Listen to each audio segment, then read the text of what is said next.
యేసు ప్రభు ఇలాగే ఒక గ్రామానికి వచ్చాడు. అప్పుడు కొంతమంది ఒక అమ్మాయిని తరుముకుంటూ ఉన్నారు. రాళ్లతో తరిమి తరిమి కొట్టి చంపాలని ప్రయత్నం చేస్తున్నారు. అంతలో యేసు ప్రభు కనబడ్డాడు వాళ్ళకి. ఈ అమ్మాయిని కొట్టి చంపొద్దు, ఇదిగో గ్రామ గ్రామాలు తిరుగుతున్నాడు, దయ్యాలు వెళ్ళగొడుతున్నాడు, రోగుల్ని స్వస్థపరుస్తున్నాడు, పెద్ద పెద్ద ఉపన్యాసాలు ఇస్తున్నాడు. ఇతను ఎవరో యేసట. ఇతన్ని వెళ్ళి అడుగుదాం ఈ అమ్మాయి సంగతి ఏం చెబుతాడు అని యేసు ప్రభు దగ్గరికి వెళ్ళి, బోధకుడా, ఈ అమ్మాయి వ్యభిచారం చేస్తుంటే పట్టబడింది, ఈ అమ్మాయిని రాళ్లతో కొట్టి చంపాలని మా ధర్మశాస్త్రం, గనుక మీరేమంటారు అని యేసుని ఓ ప్రశ్న. అప్పుడు యేసు ప్రభు అన్నాడు, నిజమే, ఇలాంటి వాళ్ళు ఊళ్ళో ఉంటే ఊరు పాడైపోతుంది, యవనస్తులు పాడైపోతారు. ఈ అమ్మాయిని కొట్టి చంపడం మంచిదే, కానీ నీలో పాపం ఎవరు చేయలేను వారు మొట్టమొదటి రాయి ఆ అమ్మాయి మీద వేయండి, ఆ తర్వాత వాళ్ళతో అందరూ కొట్టి చంపేయండి అని ఆయన వంగి వేలుతో ఏదో రాసుకుంటున్నాడు, ఏదో రాస్తున్నాడు. ఇలా కాసేపు అయిన తర్వాత తలపైకి ఇలా చూశాడు. చూస్తే ఆ అమ్మాయిని తీసుకుని వచ్చి నేరారోపణ చేసిన వాళ్ళు ఎవ్వరూ అక్కడ కనిపించలేదు. ఆ అమ్మాయి ఒక్కటే నిలబడుకొని ఉంది. అప్పుడు యేసు ప్రభు అంటున్నాడు, అమ్మా, ఎవ్వరూ నిన్ను శిక్షించలేదా? లేదు ప్రభు, లేదు, నన్ను ఎవ్వరూ శిక్షించలేదు. అందరూ ఒకళ్ళ ముఖాలు ఒకళ్ళు చూసుకుని వెళ్ళిపోయారు, నన్ను ఎవ్వరూ శిక్షించలేదు. ఇదిగో నిన్ను శిక్షిస్తే పాపము లేని నేను ఒక్కడినే శిక్షించగలను, కానీ నేను పాపిని శిక్షించేదానికి రాలేదు, పాపిని క్షమించేదానికి వచ్చాను. గనుక నీ ఘోరమైన పాపాలలో నుంచి నేను క్షమిస్తున్నాను. నీవు ఈ రోజున రావాల్సిన దగ్గరికి వచ్చావు, వినవలసిన మాటలు వింటున్నావు. నీ జీవితంలో నీవు ఈ రోజు శిక్షించబడి చంపబడవలసిన దానివి. శాస్త్రాలు నిన్ను చంపమంటే శాస్త్రజ్ఞానం కలిగిన వాళ్ళు రాళ్లతో నీ ఎదుట నిలబడితే ఈ శిక్షా విధి నుండి నేను నిన్ను తప్పించాను. గనుక నీవు ఇక మీదట పాపం చేయొద్దమ్మా అని యేసు ప్రభు అన్నాడు ఆ అమ్మాయితో. ఏమన్నాడండి? పాపం చేయొద్దని కాదు ఆయన అన్నమాట, ఇక మీదట పాపము చేయవద్దు. అంటే ఇంతవరకు నువ్వు పాపివి, తెలిసి చేసావో తెలియక చేసావో మొత్తం మీద చేసావు. పరిస్థితుల ప్రభావంలో పడి పాపం చేశావు. పరిస్థితులు నీకు అనుకూలించగా పాపం చేశావు. ఆశలు చంపుకోలేక, కోరికల్ని అదుపులో పెట్టలేక పాపిగా మారావు. నీ కళ్ళు ఆశించినట్లు, శరీరం కోరుకున్నట్లలా ప్రవర్తించావు. అయితే నేను చెప్తున్నాను, నీ పాపములు నేను క్షమించాను గనుక, నీవు కన్నీళ్లతో నా ఎదుట నిలబడ్డావు గనుక, నీ శిక్షా విధులు తప్పించాను గనుక, ఇక మీదట నీవు పాపము చేయవద్దు అన్నాడు. ఇంతవరకు చేసిన పాపాల సంగతి నాకు అనవసరం. నీవు ఎన్ని కారణాలనే చెప్పొచ్చు, నీవు పాపిగా మారేదానికి అనవసరం. నీవు రావాల్సిన దగ్గరకు వచ్చావు. నీ శిక్ష తప్పింది. నేను నిన్ను శిక్షించవచ్చు, కానీ క్షమించగలిగిన వాడిని కనుక క్షమిస్తున్నాను. పాపము లేని నేను తప్ప పాపిని క్షమించేదానికి మరెవరూ లేరు. క్షమిస్తే నేనే క్షమించాలి, ఎందుకంటే నేను పాపం చేయని వాడిని కనుక. పాపిని క్షమించాలంటే పాపము చేయని వాడు కావాలి. అందుకే ప్రభువైన యేసుక్రీస్తు సుచరిత్ర కలిగిన దేవుడిని సవాల్ చేసి చెప్తున్నాను. నేను ప్రభువైన యేసుక్రీస్తు కామ క్రోధ మదమాత్సర్యాలను చెప్తున్నాను. నేను ప్రభువైన యేసుక్రీస్తు ఈ మరణాన్ని జయించి పునరుద్ధరణై మనిషికి ఈ రోజు సహాయం చేస్తూ ఆయన జీవాన్ని క్షణక్షణము మానవుని జీవితంలో ప్రత్యక్షపరుస్తున్న దేవుడు. ఆయన పేరు నజరేయుడైన యేసు. ఆ యేసు మనిషి జీవితాన్ని విప్లవాత్మకంగా మారుస్తాడు. వ్యభిచారాలను మారుస్తాడు. బందిపోటు దొంగలను మారుస్తాడు. నరహంతకులను మారుస్తాడు. నీ పాపము ఎంత ఘోరమైన రక్తం వల్ల ఎర్రనిదైనా సరే నీ పాపాన్ని క్షమించి ఆయన రక్తము చేత నిన్ను కడిగి విడుదల చేసి పాపములో నుంచి విమోచన కలుగు చేస్తాడు. మరలా పాపపు జోలికి వెళ్ళనివ్వకుండా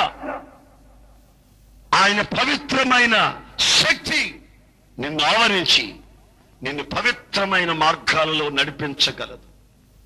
ఆయన పరిశుద్ధుడు గనుక ఆయన ఉన్నట్టుగానే నీవు ఉండాలని ఆకాంక్షించే దేవుడు నజరేయుడైన యేసు.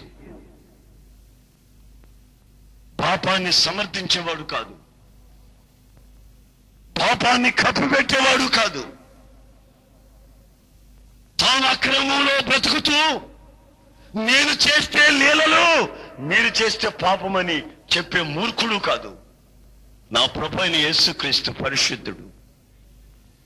ఆయన పాపము లేకుండా పాపము చేయకుండా ఆజన్మ బ్రహ్మచారి అయి పవిత్రమైన ఆశయాన్ని ప్రపంచానికి ప్రత్యక్షపరచిన వాడు. మానవాళికి పవిత్రతని నిరూపించగలిగిన వాడు. ప్రియమైన సహోదరులారా, ఈ అమ్మాయితో అంటున్నాడు ఒక్క మాట, అమ్మా నీవు ఇక మీదట పాపం చేయొద్దమ్మా అన్నాడు. అలాగే బాబు, అలాగే. ఎందుకు చేస్తాను బాబు, ఈరోజు వాళ్ళకి దొరికాను, నన్ను చంపేసేవాళ్ళు, నువ్వు నన్ను బతికిచ్చావు, ఇంకెందుకు చేస్తాను బాబు, పాపం ఎందుకు చేస్తానయ్యా అంటూ తల బాగాని ఊపి వెళ్ళిపోతా ఉంది. ఆ వెళ్ళిపోతూ ఉన్నప్పుడు సహజంగా మానవ బుద్ధి ఏమిటంటే, మనిషి స్వభావం ఏమిటంటే, ఏది మనం చేయొద్దంటామో అది చెయ్యాలనిపించి అది చేసి తీరుతారు. చేస్తే ఏమవుతుంది అని ఒక ప్రశ్న మనిషిలో ఉత్పత్తి అవుతా ఉంది. అది మానవ స్వభావం. ఈ అమ్మాయి వెళ్తా వెళ్తా నా కర్మ కొద్దీ ఈ రోజున దొరికాడు, నేను వ్యభిచారిని అయ్యా, బాగానే ఉంది. దొరక్కుంటే ఎంతమంది ఉన్నారు? ఈ అమ్మాయి ఆలోచన. నేను ఈరోజు దొరికాను కనుక వ్యభిచారిని అయిపోయా. దొరక్కుండా ఎంతమంది ఉన్నారు? ఎవరి ముఖం చూసానో కానీ ఈరోజు చిచి దొరికా, ఇక మీదట దొరకకుండా బ్రతకాలి అని ఒక ఆలోచన. మరలా ఇంకో ఆలోచన ఏమిటంటే, ఇక మీదట చేయొద్దన్నాడు, చేస్తే ఏమవుద్దంట. అసలు ఈయనెవరు నన్ను చేయొద్దనే దానికి? అది న్యాచురల్ గా ప్రకృతి సహజంగా ప్రతి ఒక్కరిలో వస్తున్న ఆశలు, కోరికలు, వాంఛలు కదా. దాహమైనప్పుడు నీళ్లు తాగితే తప్ప, ఆకలైనప్పుడు అన్నం తింటే తప్ప, అలాంటి శరీర కోరికలు వచ్చినప్పుడు వాటిని నెరవేర్చుకోవడం తప్ప అనే భావన కలిగి చేస్తే ఏమవుతుంది, చేయొద్దన్నాడు బాగానే ఉంది, చేస్తే ఏమవుతుంది అనే ప్రశ్న. ఈ చరిత్ర అలా పెట్టండి. నేను ఇంకో సంగతి చెప్తున్నాను వినండి. ఇంకో సంగతి ఏంటంటే, యేసుక్రీస్తు ఒకరోజు 38 సంవత్సరాలు రోగముతో పడి ఉన్న ఒకరి దగ్గరికి ఆయన వెళ్ళాడు. యెరూషలేములో ఈ బెతెస్దా కోనేటి దగ్గరికి వెళ్ళాడు. నేను యెరూషలేము వెళ్ళినప్పుడు మొట్టమొదటి నేను చూసింది ఈ బెతెస్దా కోనేరే. నా హోటల్కి దగ్గరలో ఉంది, ఆ గొర్రెల ద్వారం దగ్గర.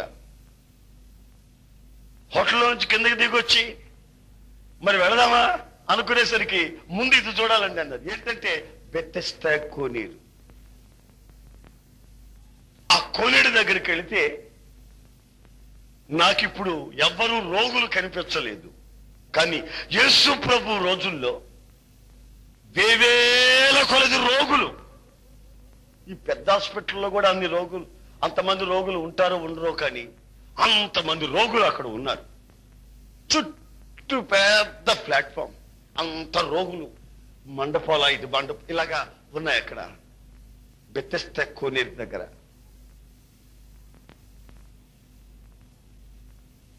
యేసు ప్రభు వీళ్ళందరినీ ఒక్కసారి చూశాడు. వీళ్ళంతా ఎప్పుడు నీళ్లు గదులుతాయా, ఎప్పుడు దాంట్లో దిగుతామా, దేవదూతలు ఎప్పుడు బాగు చేసేస్తారా అని ఆశతో కనిపెట్టుకున్నారు వీళ్ళంతాను. అయితే ఒకడు మాత్రం ఆ గట్టు మీద సరదాగా పడుకొని ఉన్నాడు. దిగులు విచారం చింత లేకుండా పడుకున్నాడు ఒకడు. ఆడు 38 సంవత్సరాల నుండి, బహుకాలము నుండి ఆ స్థితిలో వాడు ఉన్నాడని యేసు ఎరిగి వాడి దగ్గరికి వెళ్ళాడు. వెళ్ళి, ఇదిగో నీవు స్వస్థపడగోరుచున్నావా అని వాడిని అడిగాడు. వాడంటాడు, ఏమనే స్వస్థపడేదానికి కాకపోతే ఇక్కడికి ఎందుకు వచ్చాను అనుకున్నావు? వాడొక మాట అంటున్నాడు, అయ్యా నువ్వు ఎవరో గాని నేను నీళ్లలో దిగదాం అనుకునేసరికి ఎవడో ఒకటి దిగి బాగుపడిపోతున్నాడయ్యా అని యేసు ప్రభుతో చెప్పాడు. అంటే అర్థం ఏంటి? వాడికి ఎవడూ బాగుపడటం ఇష్టం లేదు, వీడొక్కడే బాగుపడాల. అర్థమైందా? యేసు ప్రభువుకి ఒక చాకు చెప్తున్నాడు. యేసు ప్రభువుకి ఒక రిపోర్ట్ చెప్తున్నాడు. ఏమిటది? నేను నీళ్ళల్లో వెళ్ళి దిగేసరికి ఎవడో ఒకటి దిగి వాడు బాగుపడిపోతున్నాడయ్యా. మొన్న వచ్చిన జూనియర్, నేను ఇట్లాగే ఉన్నాను సీనియర్ని, నేను సీనియర్ని ఇలాగే ఉన్నాను బాబు, ఇప్పుడు వచ్చినాడు బాగుపడిపోతున్నాడయ్యా అని రిపోర్టు. మళ్ళా రెండోది ఏంటో తెలుసా? నేను బాగుపడాలని కోరుతున్నానని జవాబు చెప్పట్లేదు. ఎవడో ఇంకోడు బాగుపడిపోతున్నాడయ్యా అనే సంగతి చెప్తున్నాడు యేసు ప్రభు. రెండో సంగతి ఏంటంటే, అయ్యా నన్ను నీళ్లలో తీసుకొని వెళ్ళి రైట్ టైంలో తగిన సమయంలో వేసేదానికి నాకు మనుషులు లేరయ్యా అని చెప్తున్నాడు. నేనంటాను, నేను వీడిని ఇంకోరు తీసుకొని వెళ్ళి నీళ్లలో వేయకపోతే రోజు కొంచెం ఇట్లా అనకూడదు, ఇట్లా జరగకూడదు, రోజు కొంచెం ఇట్లా జరిగాడు అనుకో, సాయంత్రానికి కొంచెం ఇట్లా అన్నాడు అనుకో, 2 రోజుల్లో వాడు దాంట్లో పడతాడు. వాడు జరగడు, వాడిని ఎవరో ఎత్తుకుని వెళ్ళి దాంట్లో వేయాలంట. వాడు వెళ్ళిన దాకా ఎవడు రాకూడదు, ఇంకోడు బాగుపడిపోకూడదు, వీడొక్కడే బాగుపడాలట. ఈ మాటలు యేసు ప్రభుతో చెప్తా ఉన్నాడు. యేసు ప్రభు వింటున్నాడు వాడి మాటలంతా. మీరు బాగా గమనించండి. వాడిని ఈ ప్రశ్న యేసు ప్రభు ఎందుకు అడిగాడంటే, అందరూ రోగులే బాగుపడాలని అక్కడ ఉన్నారు, ఈయన కూడా అక్కడే ఉన్నాడు బాగుపడాలని. మరి ఈయన ఈ ప్రశ్న ఎందుకు అడిగాడు? నువ్వు బాగుపడాలని కోరుచున్నావా అని ఎందుకు అడిగాడంటే, వాడు బాగుపడాలని కోరుకున్న వాడైతే పరుపు తెచ్చుకొని ఎందుకు అడబండుకుంటాడు? మీరు చదవండి బైబిల్లో. వాడు పరుపు తెచ్చుకున్నాడు. ఎక్కడికి? ఈ కోనేటి గట్టుకి పరుపు తెచ్చుకుని వేసుకుని శుభ్రంగా పడుకున్నాడు అయ్యగారు. బాగుపడాలనుకున్నవాడు పరుపు తెచ్చుకుంటాడా? మీరు డాక్టర్ల దగ్గరికి వెళ్ళేటప్పుడు ఏమండి మంచాలు కంచాలు తీసుకెళ్తారా? అలా వెళ్తారు, చూపించుకుంటారు, మళ్ళా వచ్చేస్తారు. వీడు శుభ్రంగా పరుపు తీసుకుని వెళ్ళి అయ్యగారు ఈ పరుపు మీద పడుకొని ఉన్నాడు. ఎన్ని సంవత్సరాల నుండి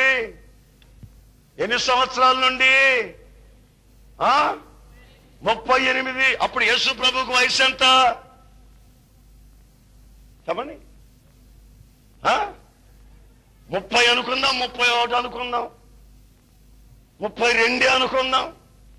అంటే యేసు ప్రభు పుట్టక మునిపే ఈడు పుట్టినాడు. ఈడు రోగం సర్వీసును యేసు ప్రభు వయసు ఒకటి. ఆ కోనేటి గట్టును పడుకుని వచ్చే పోయే వాళ్ళతో చతురులాడుతూ, వచ్చే పోయే వాళ్ళ దగ్గర బీడి మొక్కలు అడుక్కుంటూ, వచ్చే పోయే వాళ్ళ దగ్గర అది కళ్ళు సారాయో ఏదో తెప్పించుకొని తాగుతూ వాళ్ళ జీవితాన్ని పరుపేసుకొని పడుకొని ఉన్నాడు అక్కడ. అందరూ నీళ్లు ఎప్పుడు కదిలితే దిగుతావాది, వీడు మాత్రం పరుపేసుకొని పడుకుంటాడు, కదలడం మెదలడం. వీడికి బట్టలు ఎవరు ఉతికి పెడుతున్నారో, ఎవరు వీడికి రొట్టె తీసుకొచ్చి పెడుతున్నారో, వీడికి ఆహారం ఎలా జరుగుతుందో ఏంటో మనకు తెలియదు. మొత్తం మీద నీళ్లలో దించేదానికి మాత్రం ఎవరు లేడు. బీడి మొక్కలు తెచ్చిచ్చేదానికి ఉన్నాడు వాడికి. మహా సర్వీసు. ఆ మధ్య ఒక ఆమె మా ప్రార్థనకు వచ్చింది. చేతులు ఇట్లా పెట్టుకొని ఉంది, ఇట్లా పెట్టుకొని తిరుగుతూ ఉంది.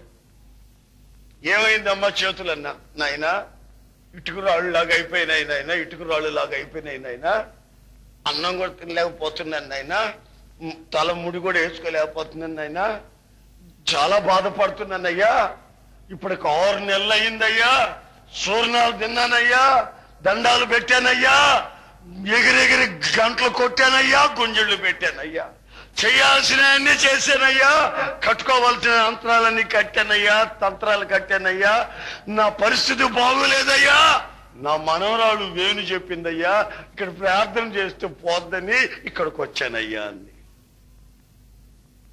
ఏది నీ మనవరాలు? అదిగో అక్కడ ఉందయ్యా. ఆ అమ్మాయిని పిలిస్తే చిన్న పిల్ల, ఇంత పిల్ల. ఆ పిల్ల అంటది, ఏ చిన్న మా అమ్మ ఏమే జబ్బు చేసి చేతులు ఇట్లా పట్టేసి ప్రార్థన చేయి అంటుంది ఆ పిల్ల. ఎందుకంటే ఆ పిల్ల ఎప్పుడు ప్రార్థనకు వస్తా పోతా ఉంటుంది వాళ్ళతో కూడా. అక్కడ వినే సాక్ష్యాలంతా విన్నది, ప్రభు చేసే అద్భుతాలు మహత్కార్యాలు కళ్ళారా చూసింది, వినింది. ఆ చిన్న పిల్లకి మా అమ్మమ్మకి స్వస్థత కలుగుతుంది అనే జ్ఞానం కలిగింది. కలిగి ఆమెను తీసుకొని వచ్చింది. ఈమె ఇట్లా పెట్టుకొని తిరుగుతుంది.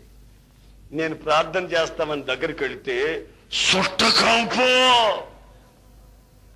ఆ మనిషి దగ్గరికి వెళితే కంపు, సుట్టకంపు. నేనన్నాను, ఏమ్మా నువ్వు సుట్టగా తాగుతావా అన్న.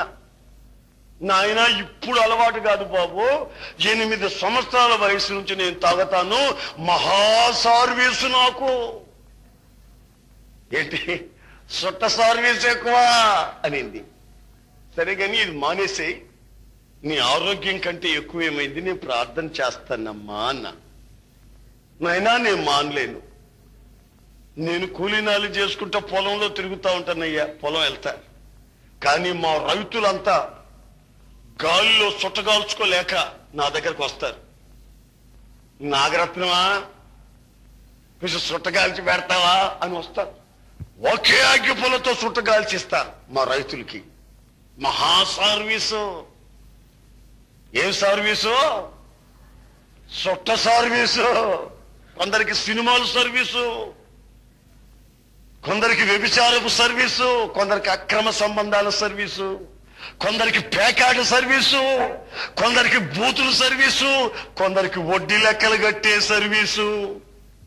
రకరకాల సర్వీసు అన్నమాట జనానికి. అయితే ఆమెకున్నది సుట్ట సర్వీసు. మానమంటే నా వల్ల కాదు బాబు. 8 ఏళ్ళప్పుడు మా సొంత బాబాయే నేర్పించాడు నాకు.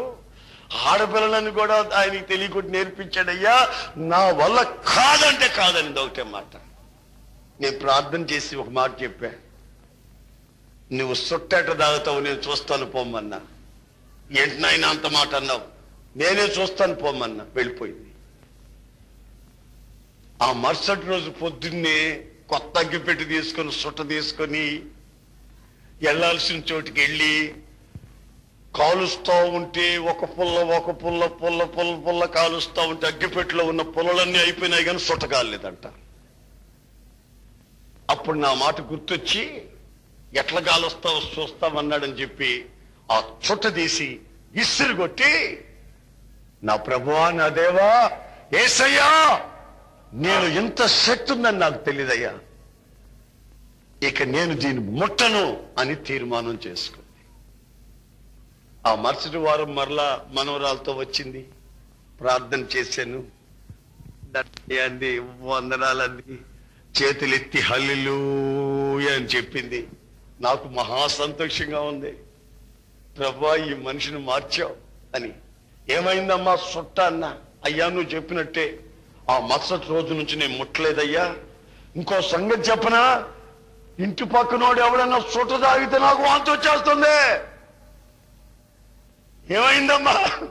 ఏమైందమ్మా? ప్రభువు నన్ను మార్చేశాడయ్యా. ప్రభువు నన్ను మార్చాడయ్యా. ప్రియమైన సహోదరులారా, నేను ప్రకటిస్తున్న యేసు మనిషిని విప్లవాత్మకంగా మారుస్తాడు. పాపపు ఊపిలో ఉన్న నీవు ఆశిస్తే, కోరుకుంటే, నేను పాపినని పశ్చాత్తాపడితే, ప్రభువా పరిశుద్ధంగా జీవించాలని ఆశిస్తున్నానని నీవు కోరుకుంటే, నీ కుటుంబం క్షేమంగా ఉండాలనుకుంటే, ఏ సంహార దూత నీ కుటుంబంలో ప్రవేశించకుండా నీ జీవితం క్షేమంగా ఉండాలి, నీ పిల్లలు నీ బల్ల చుట్టూ ఒలివ మొక్కల వలె ఆశీర్వదించబడాలి అనుకుంటే, నా ప్రభు నిన్ను మారుస్తాడు. నీవు ఎంత ఘోరమైన పాపములో ఉన్న సర్వీసు కలిగిన వాడివైనా సరే నిన్ను మారుస్తాడు. నేను వదలలేను, వాడు వదిలినా నేను వదలను, అది వదిలినా నేను వదలను అనుకొని పాపపు ఊపిలో ఉన్నావా, ఈ రోజున పశ్చాత్తాపపడు, పాపినని ఒప్పుకో. నీచుని ప్రభువా, నీ సన్నిధిలో నా భర్తకి నేను అన్యాయం చేస్తున్నాను, భార్యకి అన్యాయం చేస్తున్నాను, అక్రమంగా ప్రవర్తిస్తున్నాను, నా పిల్లలు నా అంతట అవుతున్నారు, నేను ఇంకా ఈ శపించబడిన అనుభవంలో ఉన్నానని నీవు కన్నీళ్లు విడిస్తే, నీ కన్నీళ్లలో నుంచి విడిపించి ఆయన పవిత్ర రక్తం సకల పాపంలో నుంచి నిన్ను కడిగి శుద్ధి చేసి నిన్ను పవిత్రపరిచి నీ జీవితం అంతా సుఖమయం చేస్తుంది. ఆయన పరిశుద్ధుడు గనుక ఆయన దగ్గరికి నీవు రావాలి.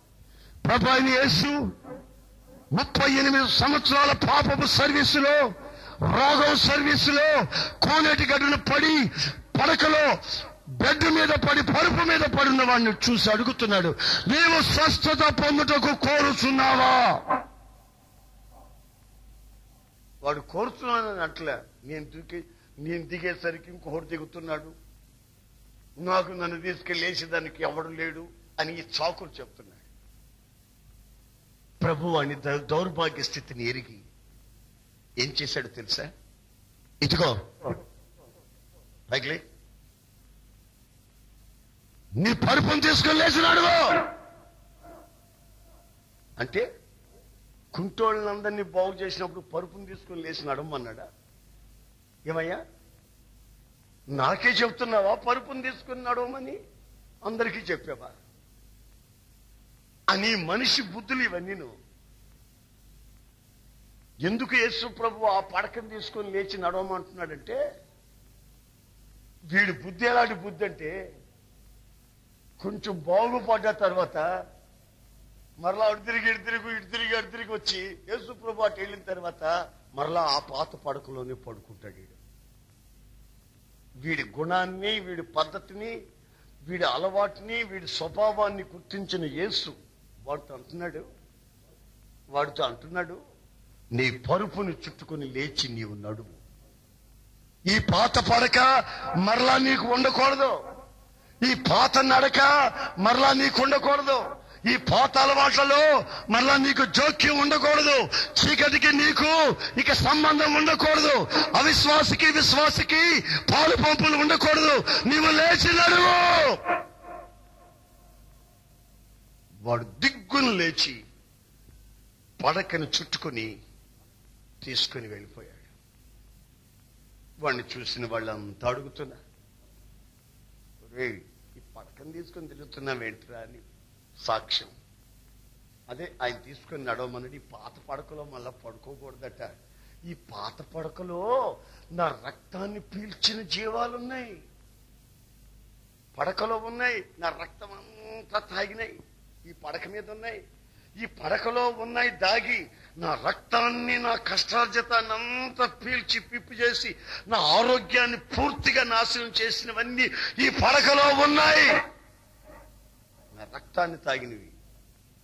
అందుకని ఈ పడకను చుట్టి తీసుకెళ్లి తగలయ్యాలి. ఈ పాత స్వభావం, పాత బుద్ధులు, పాత ప్రాచీన అనుభవాలన్నీ నాశనం అయిపోవాలి, తగలయ్యాలి. నేను నవనూతనంగా కొత్త మనిషిగా ఉండాలని ఆయన నన్ను ఈ పాపపు ఊబిలో నుండి, ఈ పాపపు సర్వీసులో నుండి నన్ను విడిపించాడు.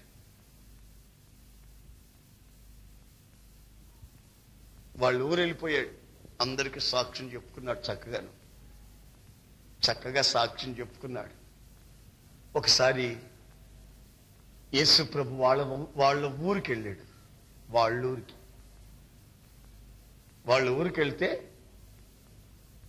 సమాజ మందిరంలో ఆయనకి వాక్యం చెప్పమన్నారు. సమాజ మందిరంలో యేసు ప్రభు వాక్యం చెప్తా ఉన్నాడు. ఆయన దృష్టి వీడిని వెతకతా ఉంది. ఫలానా వాడు ఈ 38 సంవత్సరాల సర్వీసోడు, రోగం సర్వీసోడు బాగుపడ్డాడు కదా, వాడు ఈ ఊరుడే కదా, ఆడు వచ్చాడా లేదా అని చూస్తున్నాడు. చూస్తుంటే అదిగో అక్కడున్నాడు, అదిగో అక్కడున్నాడు. వాడిని యేసు ప్రభు చూశాడు. వాడు కూడా అదిగో నేను వచ్చిన్నాను అని ఇద్దరు పలకరించుకున్నారు. యేసు ప్రభు వాక్యం అంతా అయిపోయిన తర్వాత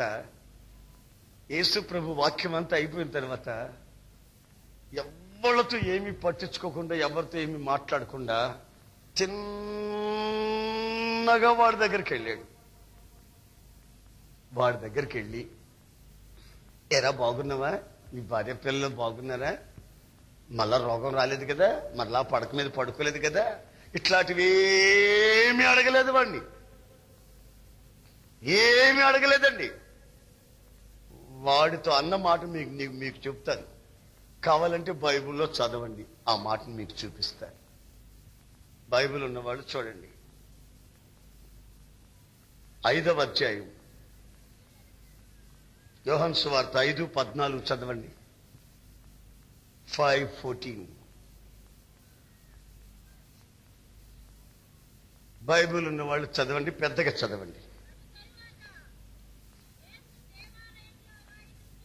దేవాలయములో, ఒక సినగోగులో, సమాజ మందిరంలో యేసు వానిని చూచి,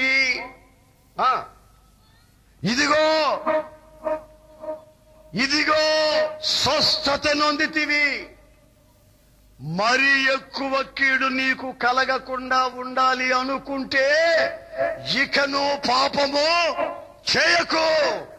ఏమన్నాడండి యేసు ప్రభు? ఆ అమ్మాయితో అన్నాడు ఆ మాట. ఏమట? ఇక మీదట పాపం చేయొద్దమ్మా అని ఆ అమ్మాయితో అన్నాడు. ఆ అమ్మాయి మనసులో పుట్టిన ఆ పుండుకి జవాబు ఇక్కడ కనబడుతుంది. ఏమిటయ్యా జవాబు అంటే, ఇదిగో నీవు స్వస్థత నొందావు, మరి ఎక్కువ కీడు నీకు కలగకుండా ఉండాలి అనుకుంటే ఇకను నీవు పాపము చేయకు. పాపం చేస్తే ఏమవుద్దంట? దేవుని వాక్యం విన్నాం. మరలా సినిమాలు చూడు తిరిగితే ఏమవుద్దంట? దేవుని వాక్యం విన్నాం. ఈ రోజున మరలా సిగరెట్ బయటికి పోయి కాలిస్తే ఏమవుద్దంట? దేవుని వాక్యం విన్నాం. మరలా అక్రమ సంబంధాల కొంపలకి వెళితే ఏమవుద్దంట అని నీలో కూడా ఈ ప్రశ్న పుట్టవచ్చు. ఆ ప్రశ్నకి యేసుక్రీస్తు ఈ 38 సంవత్సరాల పాపపు సర్వీసులో ఉన్న వాడితో చెప్తున్నాడు జవాబు. మరి ఎక్కువ కీడు నీకు కలగకుండా ఉండాలి అనుకుంటే ఇక మీదట నీవు పాపము చేయకు. నీవు రావాల్సిన చోటుకు వచ్చావు, వినాల్సిన వాక్య భాగాలు విన్నావు, పశ్చాత్తాపడ్డావు. పాపములో నుంచి యేసు రక్తం నిన్ను కడిగి శుద్ధి చేసింది. ఆయన సన్నిధి నిన్ను దర్శించింది. ఆయన వాక్యం నీ గుండెల్లోకి దూసుకుని వెళ్ళింది. నీవు స్వతహాగా స్వచ్ఛంగా దేవుని మాటలు విన్నావు. మరలా ఇక మీదట దేవుని మాటలు విన్న తరువాత వినకముందు నీ సంగతి ఎలా పోయినా అనవసరం. విన్నావు గనుక, ప్రభు వాక్యం నిన్ను సంధించి దర్శించింది గనుక ఇక మీదట మరలా నువ్వు పాపము చేస్తే, పాపం అంటే ఏంటో కూడా తెలియని మూర్ఖులు ఉన్నారు. సిగరెట్ తాగటం కూడా పాపమేనా అని అడిగేవాడు ఉన్నాడు. ఆ సిగరెట్ తయారు చేసిన కంపెనీ వాడే రాశాడు దాంట్లో, దాని మీద రాసి పెట్టాడు, మనిషికి సిగరెట్ తాగటం హానికరము అని. డబ్బులు ఇచ్చి వాడి జీవితాన్ని పాడు చేసుకోవడం పాపమా అని అడిగేవాడు ఉన్నాడు. ఏమండి బెదరో, సినిమాలు చూడటం కూడా పాపమేనా? పిల్లలకి జనరల్ నాలెడ్జ్ రావద్దండి అనే తెలివి తక్కువడు కూడా ఉన్నాడు. జనరల్ నాలెడ్జ్ కావాలంట పిల్లలకి, నేర్పించండి, సినిమాల చుట్టూ తిప్పండి, వయసుకు మించిన జ్ఞానం వచ్చేస్తాడు. ఆ తర్వాత వాళ్ళు ఎక్కడ ఉంటారో నీ బతుకాడుంటుందో తేల్చుకుంటారు. మరింత కీడు నీకు కలగకుండా ఉండాలి అనుకుంటే ఇక మీదట పాపము చేయకు. ఇక మీదట పాపం చేయకు. రోమీయులకు రాసిన పత్రిక 6వ అధ్యాయం 6వ వాక్యంలో మనం చదివితే చక్కటి మాట ఒకటి ఉంది. Romans 6:6 చదవండి.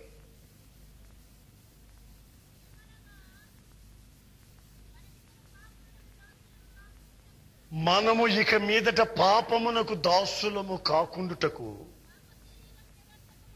పాప శరీరము నిరర్థకమగునట్లు మన ప్రాచీన స్వభావము ఆయనతో కూడా సిలువ వేయబడినని ఎరుగుదము. ఇక్కడ మనం 6వ అధ్యాయంలో మొదటి వాక్యం నుండి 6వ వాక్యం వరకు చదువుకుంటూ వస్తే, మారు మనసు పొందిన వ్యక్తి బాప్తిసం పొందవలసినటువంటి ఆ అనుభవాన్ని గురించి చెబుతుంది. మారు మనస్సు అనేది పాపము కొరకు నీవు చనిపోవడం. బాప్తిస్మము అనేది నీవు పాపము నిమిత్తమై పాతి పెట్టబడడం. కొందరు మారు మనసు పొందాను అని అంటుంటారు కానీ బాప్తిసం పొందరు. అంటే అర్థం ఏంటంటే సచ్చినోడు పాతి పెట్టబడకుండా తిరుగుతున్నాడన్నమాట. బాప్తిసం అనేది ప్రభు అయిన యేసుక్రీస్తు నిమిత్తమై ఆయన మరణపు అనుభవంలో పాతి పెట్టబడి ఆయన పునరుద్ధానమందు సాదృశ్య రూపంగా మరలా లేపబడి క్రీస్తుతో బ్రతికే అనుభవం. ఇక మీదట జీవించే జీవిత కాలం అంతా ప్రభు కొరకు నువ్వు బతకాలి. ఆమేన్, ఆమేన్. ఆ వ్యభిచారములో పట్టబడిన స్త్రీతో చెప్తున్నాడు, ఇక మీదట నీవు పాపము చేయకు. ఈ 38 సంవత్సరాల సర్వీసోడితో చెప్తున్నాడు, మరింత కీడు కలగకుండా ఉండాలంటే ఇక పాపము చేయకు. రోమీయులతో పౌలు చెప్తున్నాడు, ఇక మీదట పాపముతో జోలి కలిగి ఎలాగ పాపములో జీవిస్తావు? నువ్వు విను వెంటనే మనసును మార్చుకుని పాపక్షమాపణ నిమిత్తం బాప్తిస్మము పొంది నూతన జీవం పొందినట్లుగా నీవు క్రీస్తు కొరకు సాక్షిగా నీవు లేవాలి. ఇంకా మనం బైబిల్లో లోతుగా వెళ్ళిపోతా ఉంటే ఎఫెసీ పత్రికలో మరొక మాట ఉంది. ఏమిటా మాట అంటే 4వ అధ్యాయంలో, మీరు ఇక మీదట చిన్న పిల్లలై ఉండక, చూడండి చక్కటి మాట, మీరు ఇక మీదట చిన్న పిల్లలై ఉండక మనుష్యుల మాయోపాయముల చేత కల్పించబడిన ప్రతి ఉపదేశమునకు ఇటు అటు కొట్టుకుని పోయే వాళ్ళై ఉండక కాస్త పెద్ద మనుషులుగా ప్రవర్తించండి రా బాబు అని రాసింది. ఈ రోజుల్లో సంఘాల్లో మనం చూస్తే చిన్న చిన్న పిల్లల ఈ పిల్లకాయ చేష్టలు ఎక్కువైపోతున్నాయి. ఆ మధ్య పాస్టర్ గారికి ఎవరో ఒక ఆమె 10 రూపాయలు ఇచ్చిందంట మీటింగులకని, ఇంకొక ఆమె ఏమో 10 రూపాయలు ఇచ్చిందంట. పాపం ఆయన చాలా భయంతో అన్ని రాసి పెట్టుకుంటున్నాడు. ఆఖరి రోజు చదివింపుల్లో చెప్పాలి కదండి, అందుకని రాసి పెట్టుకుంటున్నాడు. వీళ్ళు 116 ఇచ్చారు, వీళ్ళు 15 రూపాయలు ఇచ్చారు, వీళ్ళు 5 రూపాయలు ఇచ్చారు, ఇంజనీర్ గారు 3 రూపాయలు ఇచ్చాడు, లెక్చరర్ గారు 2 రూపాయలు ఇచ్చారు. ఇవన్నీ రాసి పెట్టుకుంటున్నాడు పాపం చదువుదామని. పాపం ఆఖరి రోజు గడగడగడగడలా ఆడుతూ చదివాడు. నేను ప్రార్థన అయిపోయింది. అక్కడ ఒక ఆమె లేచి పాస్టర్ గారిని ఇష్టం వచ్చాడు తిడుతోంది. ఏంటమ్మా అని అడిగితే, నేను 10 రూపాయలు ఇస్తే చదవలా, నేను 10 రూపాయలు ఇస్తే అది చదవలా, వాడిని ఈసారి ఎలక్షన్లు ఓడగొట్టి పాస్టర్ ఉద్యోగం తీసేయాల, చదవలా 10 రూపాయలు నేను ఇస్తే. సంఘాలలో చిన్నపిల్లల్లాగా పాస్టర్ను పట్టుకున్నట్టు మాట్లాడుతుంటే నాకు గుండె గబ్బీలు మనిపోయింది. తర్వాత పాస్టర్ గారికి చెప్తే పాస్టర్ గడగడలాడిపోయి, అబ్బాయి మైక్, అబ్బాయి అబ్బాయి మైక్, అబ్బాయి మైక్ పెట్టు అని మైక్ మరలా పెట్టించి, ఏమండి పొరపాటు అయిపోయింది, రాసుకోవటంలో తప్పు అన్ని రాశాను కానీ మరియమ్మ గారు ఇచ్చిన 10 రూపాయలు రాయలేదు, మన మరియమ్మ గారు 10 రూపాయలు ఇచ్చింది అని పాప మైక్లో చెప్పాడు. సంఘాలలో ఈ రోజున చిన్న చిన్న పిల్లలు, ఎఫెసీ పత్రిక 4వ అధ్యాయం చదువుకోండి.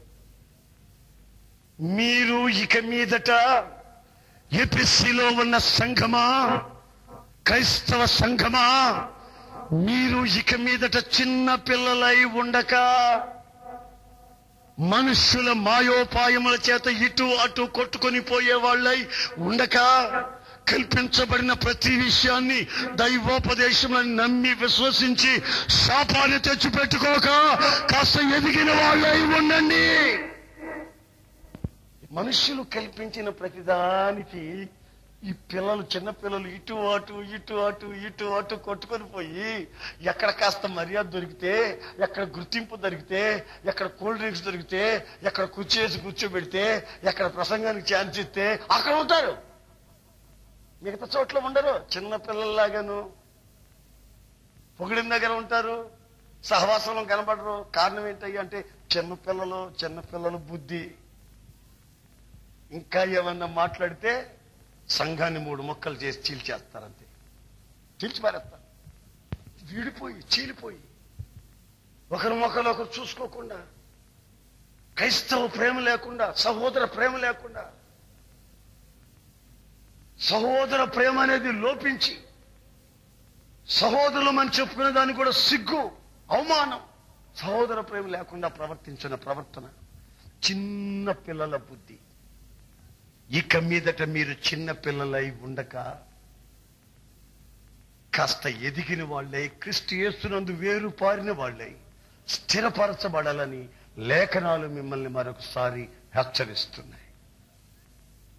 ప్రియమైన సహోదరులారా, పాపముతో జోలి కలిగి ఉంటారా? మరింత కీడును పొందుతారా? ఇక మీదట పాపముతో పెనుగులాడుతూ క్రీస్తు యేసునందు నీవు ప్రాచీన స్వభావాన్ని పాతి పెట్టకుండా, బాప్తిసం పొందకుండా తమాషాలు పడుతూ ఉంటారా? నా గుండెల్లో తీరని బాధతో ఈ మాటలు చెబుతున్నాను నేను.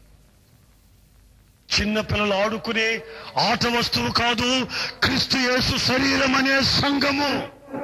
చిన్నపిల్లల చేష్టలు మానండి. ఇక మీదట పాపములోకి ప్రవేశించకండి.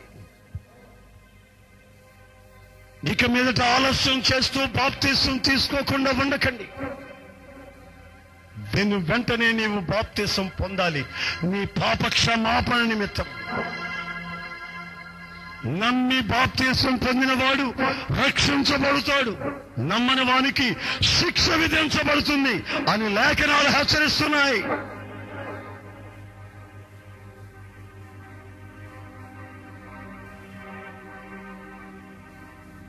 తలలు వంచండి ప్రియులారా,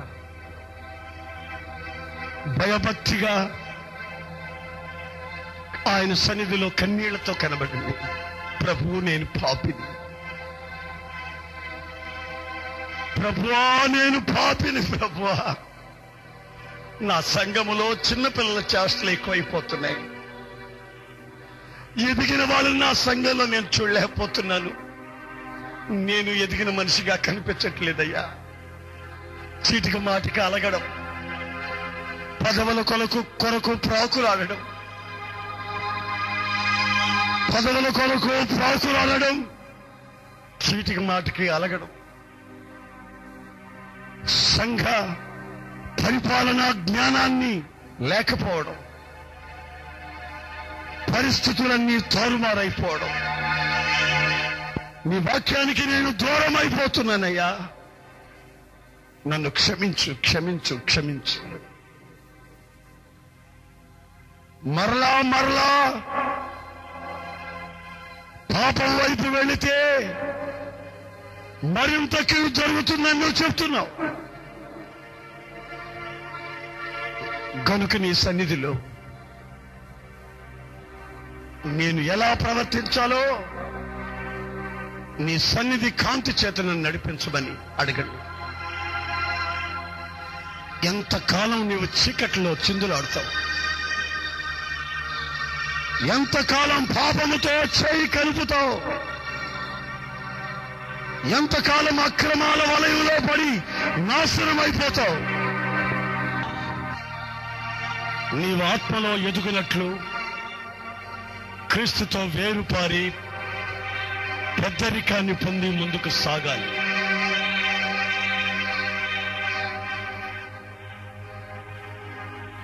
ఇక మీదట పాపము చేస్తే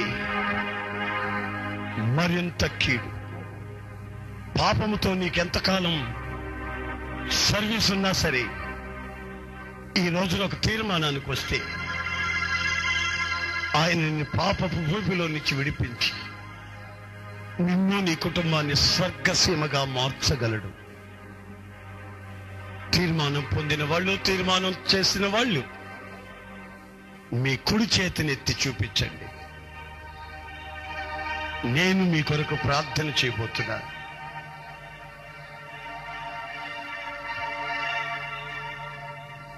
ప్రభుతో ఒక నిత్య నిబంధన చేసుకున్న వాళ్ళు, ఎక్కువ కీడులో నుంచి విడిపించబడాలని ఆశించిన వాళ్ళు